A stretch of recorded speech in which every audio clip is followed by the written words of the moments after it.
तो आइए बच्चों, आज हम अपनी पाठ्य पुस्तक में अकबरी लोटा नामक हास्य से परिपूर्ण कहानी को पढ़ते हैं। बच्चों, ये एक काल्पनिक कहानी है। इसमें एक और तो लाला झाऊलाल हैं जिनकी पत्नी उनसे 250 रुपए की मांग करती है और कैसे उनकी यह समस्या का हल होता है। वहीं दूसरी ओर एक साधारण लोटे की कथा साथ साथ चलती है जो विशेष रूप अर्थात अकबरी लोटा बन जाता है, जिसे एक अंग्रेज पुरानी व ऐतिहासिक वस्तु मानकर ऊंचे दामों पर खरीद लेता है। तो आइए इस कहानी को पढ़ते हैं। इस कहानी का सारांश इस प्रकार है कि एक समय लाला झाऊलाल अपनी पत्नी के साथ काशी की बाजार के ऊपर मकान में रहते थे। नीचे बहुत सारी दुकानें किराए पर थी, जिसका किराया था 100 रुपये मासिक, मतलब हर महीने उन्हें 100 रुपये किराया मिल जाता था। उनकी नई नई शादी हुई थी, उनके बच्चे नहीं थे। आराम से पति पत्नी रहते थे, खाने पीने की भी कोई कमी नहीं थी। एक दिन झाऊलाल की पत्नी ने लाला जी से 250 रुपए की मांग की तो एकदम से लाला झाऊलाल जो थे घबरा गए कि पत्नी की फरमाइश कैसे पूरी करें। उन्होंने इतने रुपए कभी इकट्ठे देखे ही नहीं थे। उसके साथ पत्नी ने यह भी कह डाला यदि वे नहीं दे सकते तो वह अपने भाई से पैसे मांग लेंगी। उन्होंने अपनी पत्नी को साफ मना कर दिया कि नहीं, वे अपने भाई से भीख नहीं मांगेंगी। वे 7 दिन के अंदर अंदर उस पैसों का इंतजाम करके उन्हें दे देंगे। 4 दिन तक रुपयों का कोई प्रबंध ना हो सका। झाऊलाल को अपनी पत्नी के सामने अपनी इज्जत की फिक्र होने लगी। 5वें दिन उन्होंने अपने परम मित्र पंडित बिलवासी मिश्र को सारी कहानी बताई और उन्होंने भी अगले दिन तक कुछ ना कुछ प्रबंध करने का वादा किया। 7वां दिन भी आ गया, पर पंडित जी रुपए लेकर नहीं आए थे। लाला जी चिंता में डूबे छत पर टहल रहे थे। उन्होंने पीने के लिए पानी मंगवाया।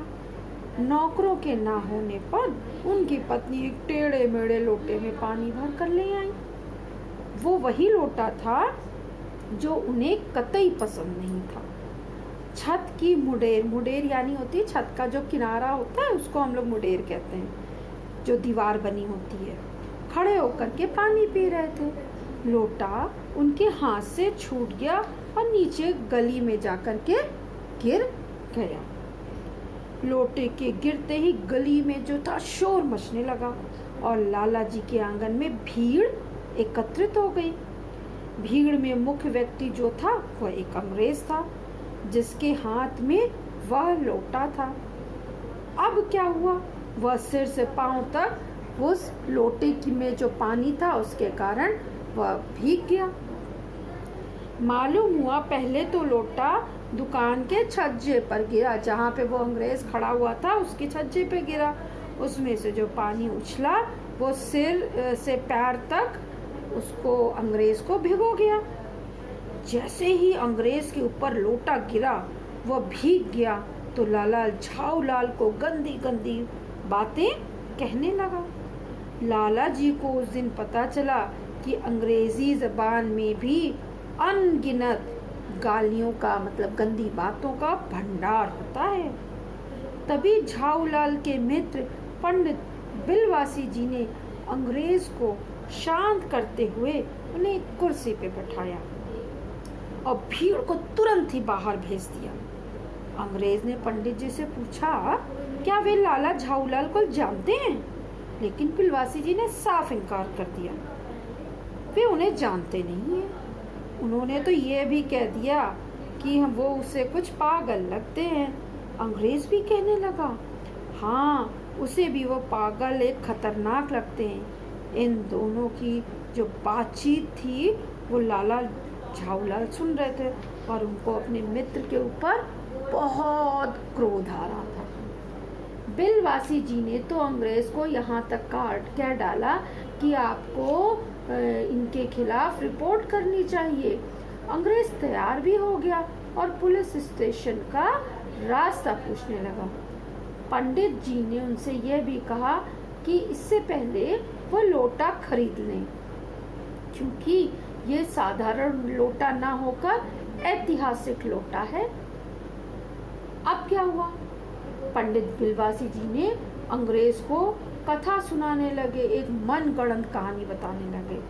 क्या बताने लगे? कि 16वीं शताब्दी में बादशाह हुमायूं शेरशाह से हारकर सिंध के रेगिस्तान में मारा फिर रहा था। तब उसे बहुत प्यास लगी थी। तभी एक ब्राह्मण ने इसी लोटे से पानी पिलाया था।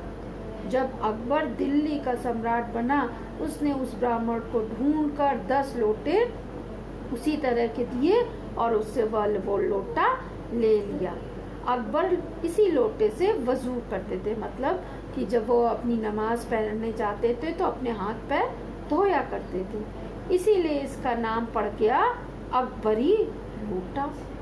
अगर म्यूजियम वालों को इस लोटे का पता चल जाए तो वे इसकी मुंह मांगी कीमत देंगे। अब क्या हुआ? पंडित जी और अंग्रेज दोनों ने ही लोटे को खरीदने की चाहत रखी और एक दूसरे को बताने लगे, मैं इतने में खरीदूंगा, मैं इतने में खरीदूंगा। दोनों में लोटे को खरीदने की होड़ लग गई।